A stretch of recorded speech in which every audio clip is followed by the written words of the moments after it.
All right, today we've got an absolutely wild story for you. We're talking about Tommy Glenn Carmichael, a guy who looked at his slot machine and didn't see a game of chance. Nope, he saw a puzzle to be solved and a bank to be robbed. I mean, this is a classic heist story, right? But forget the bank vaults and the flashy getaway cars. This one's all about cleverness, guitar strings, and little tiny light bulbs.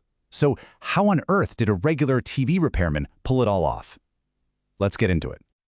Okay, so picture this. It's the 1980s. We're in Tulsa, Oklahoma. Tommy Glenn Carmichael is in his 30s. He's already been divorced 4 times, and he's running a little TV repair shop. The guy is a whiz with electronics, but let's be honest, he was bored out of his mind. He was looking for some kind of excitement, and that excitement was about to show up in the trunk of his buddy's car. It all started so simply.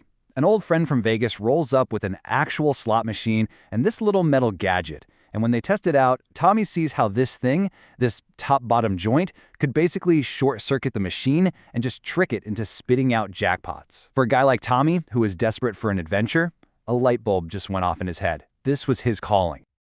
So Tommy and his wife pack up and head straight for Vegas. Now, you'd think he'd go hit the Bellagio or Caesars, right? Nope. His big debut as a casino cheat happened at a diner late at night. He was hungry, so he decided to hit a dinky little 5-cent slot machine to win enough cash for a meal. He was so obvious, so clumsy, he got caught, like immediately. Busted with the tool in one hand and a few nickels in the other. And here is where the story gets just absurd. For a grand total of $35, Tommy Carmichael was sentenced to 5 years in prison. 5 years! It was a ridiculously harsh sentence. But you know what? Prison wasn't just a punishment for Tommy. It turned out to be his, let's call it, research and development phase. So, when Tommy gets out on parole in 1987, he walks into a whole new world. The casinos had gotten smart. All those old mechanical slot machines he knew how to beat, gone. The cat-and-mouse game had totally changed while he was away. Yeah, his old tricks were completely useless now.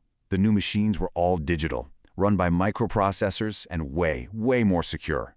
But Tommy, he wasn't discouraged. He didn't see a roadblock. He just saw a brand new, more interesting puzzle to solve. So what does he do? He goes right back to Vegas, buys one of those fancy new video poker machines, and drags it home to his workshop.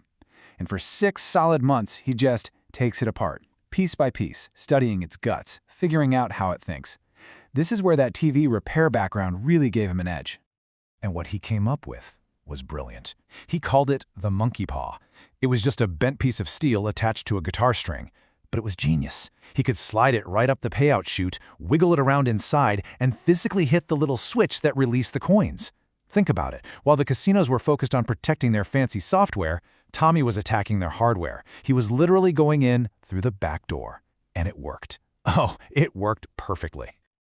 The monkey paw was making Tommy thousands of dollars an hour. He was becoming a legend.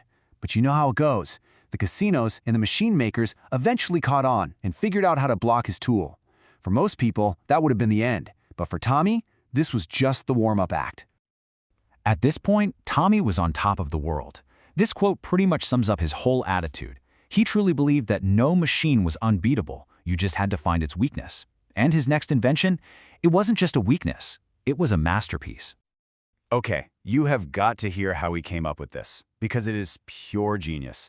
Tommy goes to a casino trade show, right? And he pretends he's a big shot looking to buy some machines. He starts grilling this engineer about the new security. And the engineer, trying to make a sale, proudly shows him the secret weapon, an optical laser sensor that counted every single coin that dropped.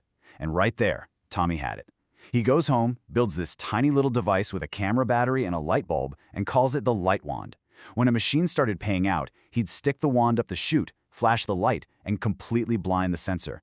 The machine, having no idea how many coins it had paid out, would just keep paying until the entire thing was empty. And just look at the difference this thing made. The monkey paw was good, sure, $1,000 an hour, not bad. The light wand was a whole other level. We are talking about $10,000 a minute. He wasn't just cheating anymore. He was basically printing his own money. The impact was so massive that people in the industry literally called the 90s the light wand era. It's estimated that his invention, which he also started selling on the black market, cost casinos well over $100 million. He had officially become public enemy #1 for every casino on the planet. So obviously, the casinos, the machine makers, and eventually the FBI, they were not just going to let this slide. This kicked off a massive, high-stakes game of cat and mouse all over Vegas and beyond as they scrambled to stop the bleeding. He almost got nabbed in '96. Security spotted him. He dropped his light wand and they arrested him. But his lawyers were slick, and they argued that, hey, in a crowded casino, you can't prove that little device was his. And he walked. But his luck couldn't last forever. In 1999, a joint FBI task force finally caught him red-handed. This time, there was no getting away. But here's the craziest part. When they arrested him, they found out he was already working on his next masterpiece.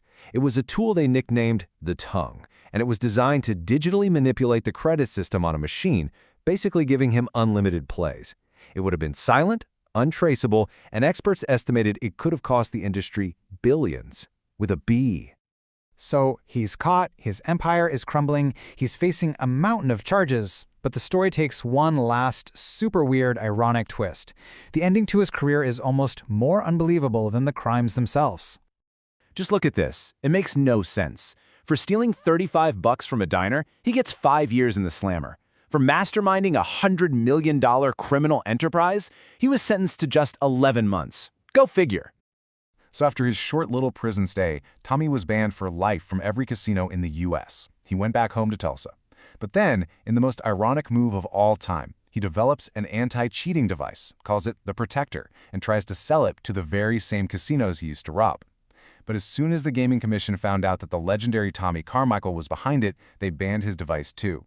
They were convinced he must have built a secret backdoor into it for himself. And after all that, all the heists, all the money, all the inventions, Tommy lived out the rest of his days pretty quietly. He passed away in 2019, and he never spent another day in prison after that last 11-month sentence. Which really leaves us with one big question, right?